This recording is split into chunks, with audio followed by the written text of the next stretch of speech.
السلام الله عليكم كلنتي wanaagsan idilkiinba meel kastoo aad joogtaan ka hor intaynaan u galin mawduucan ka hadlayo ila eg sidii aad la socoteen magaalada muqdisho ee caasimadda dalka Soomaaliya waxaa ku kulmay ra'iisul wasaaraha xukuumadda federaalka Soomaaliya Maxamed Xuseen Roble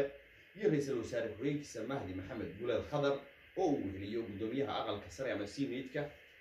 Cabdi Xaashi Cabdilaahi waxa aanay ka wada hadleen ama isu gudbiyeen liiska xubnaha Soomaaliland uga tartamaya aqalka sare doorashada dhawaan la filayo inay ka dhacdo magaalada Muqdisho iyo xukuumadda soo socotay ee bedeli doonta xukuumadda waatan hogaamiyo Maxamed Cabdullaahi Maxamed Farmaajo haddaba intaynan mawduuca u gelin iyo ujeedooyinka aynu ka leenahay oo doonayo in idinla wadaago Somaliland aan ka hadlayaa shirkaana lagaga hadlayay waatan gadaal idinka muuqata 19 May waa bishii shanaad ee 18 magaalada Burco ayaa lagaga dhawaaqay Somaliland ay ka goday qaybta kale ee Soomaaliya oo ay ka tirsanay waxaana xilligaasi loo doortay Cabdiraxmaan Axmed Cabdi Cabdiraxmaan Tuurin oo madaxweynihii ugu horeeyay ee Somaliland isagoo ahaa gudoomiyihii jabhadii dhaqdhaqaaqa wadaniga Soomaaliyeed ee gacanta ku dhigtay deegaanada Somaliland oo marka magaceeda la soo gaabiyo loo yaqaanay SNM haddaba doorashadaasi iyo burburkaasi lixaad kale ee deegaanada Somaliland soo gaaray laba sanadood kadib 1993 magaalada Boorame ee galbeedka Somaliland xarunta gobolka Awdal waxa bulshada ay mar kale ku cugutay hogaanka dalkan ay u dhiibatay Allah ha u naxariistay labadoodaba Maxamed Xaaji Ibraahim Cigaal oo isaguna markii dambe ku geeriyooday dalka Koonfur Afrika isbitaal military oo ku yaala magaalada Pretoria geeridaasi naxdinta lahayd ee ku timi Maxamed Xaaji Ibraahim Cigaal oo lagu xusay inuu ahaa aabihii nabadda iyo dowladnimada Somaliland ayaa waxa ay baarlamaanku isla markiiba saacado kadib geeridaasi u doorteen mudane Daahir Riyaale Kahin Somaliland taariikhdeed qaab kale u ekay iyadoo tartiib u soo kabanaysa isbeddelka madaxweynayaasha oo markan aynu marayno kii saddexaad oo ah Daahir Riyaale Kahin waxaa lagu xusuustaa inuu ahaa aabihii dimuqraadiyadda iyo weliba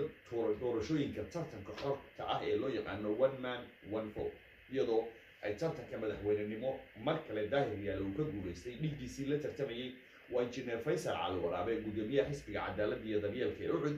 iyo gudoomiye hore ee xisbiga talada Somaliland haatan hayay kulmiye Axmed Maxamed Maxamuud Silayn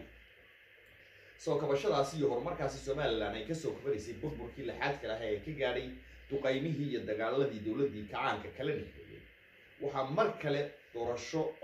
hal qof iyo hal cod loogu dareeray sanadii 2010 ama 2010 oo bulshaduna mar kale codkooda u dhibeen madaxweynihii afraad ee Somaliland iyo la soo noqday Axmed Maxamed Maxamuud Silayn oo Somaliland ka talinayay ilaa 2017 sanadood oo xilka hayay waxa doorashadii mar kale isugu soo baxay axsaabta wadani u cid iyo kulmiye oo guusha ay mar kale kulmiye ku raacday madaxweyne Muuse Biixi Cabdi oo la tartamay Cabdiraxmaan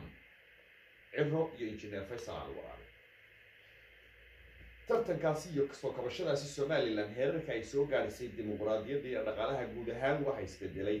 Somaliland 1990 iyo 93 ay hogaaminayeen Cabdiraxmaan Tuur iyo Maxamed Xaaji Ibraahim Cigaal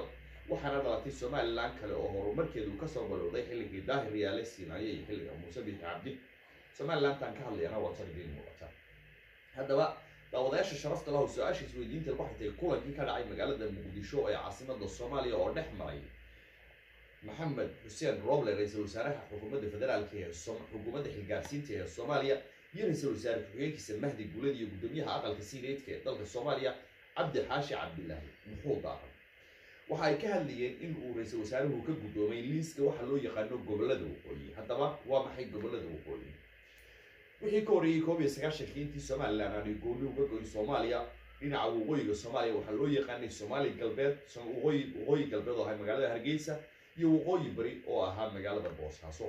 sida ka waran dhagsantiina maanta Boosaaso ma ahan waqooyi bari ee waxa weeye dowlad goboleedka Puntland halka Somaliland ay shalay ugu yeerayeen ama kulankaasi loogaga wacay waxa loo yaqaano gobolada waqooyi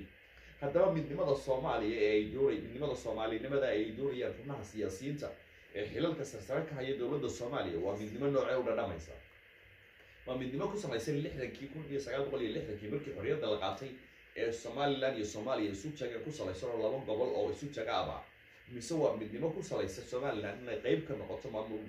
maamul goboleedyada ama dawladaha ku bahoobay dawladda federaalka ee Soomaaliya kuwaasi oo shan Somaliland waxay noqon doontaa maamul goboleedkii lixaad ee ku biira Puntland Galmudug Hirshabelle Koonfur Galbeed iyo Jubbaland iyo gobolka banaadir oo maamulkiisu gooni u yahay mise somaliland iyo soomaaliya midnimada ay ka doonayaan waxay noqon doontaa mid ku salaysan 60kii iyadoo 2 gobol la isu keeni doono su-aasha u baahan in la isweydiiyo waa su-aashaasi madaxda somaliland matalaysa sida ra'iisul wasaare ku-xigeenka xukuumadda federaalka ee Soomaaliya gudoomiyaha aqalka sare gudoomiyaha maxkamadda sare ee dastuuriga ee Soomaaliya wasiirka wasaaradda warfaafinta dhaqanka iyo dalxiiska iyo wasiirka wasaaradda maaliyadda iyo xubnaha kale faraha badan ee ciidamada iyo howlaha kale ee dawladda meelaha kaga kala jira miyay ku dhici waayeen inay yiraahdaan magaca Somaliland su-aasha isweydiinta leh ma gobolada waqooyi mise Somaliland kulanti dambe aqoonsi TV anigoo Mustafa fi amaan Allah